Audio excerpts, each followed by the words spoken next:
கரெக்டாக வந்து அந்த கையோட ஆர்ம்ஸ் இருக்கும் பார்த்தீங்களா, அந்த பகுதியை மட்டும் நம்ம வந்து கட் பண்ணி எடுத்துடலாம். இப்போ பார்த்தீங்கன்னா நமக்கு வந்து 2 சைடும் வந்து ஸ்டிச் பண்ணியிருக்கோம். பேலன்ஸ் 2 சைடு தான் ஓப்பனில் இருக்கும். நம்ம வந்து இந்த ஹிந்தியில் எழுதியிருக்கிறத வந்து நம்ம என்ன பண்ணலாம்னா உள்பக்கமாக திருப்பிக்கலாம். நெக்ஸ்ட்டு வந்து நம்ம தலகாணியை வந்து வச்சுட்டு கரெக்டாக நம்ம அந்த தலகாணியோட சைஸ்க்கு வந்து ஸ்டிச் பண்ணாமல் இருக்குது பார்த்திங்களா, அந்த இடத்துல வந்து இது போல் வந்து கோடு போட்டு எடுத்துக்கலாம்.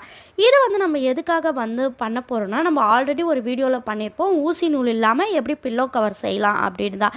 ஸோ அதே மாதிரியே வந்து நம்ம அந்த கரெக்டாக அந்த தலகாணியோட சைஸ்க்கு வந்து கோடு போட்டோம் பார்த்திங்களா, அந்த இடம் வர வரைக்கும் நம்ம இது போல் வந்து குட்டி குட்டியாக வந்து கட் பண்ணி எடுத்துக்கிறேன்.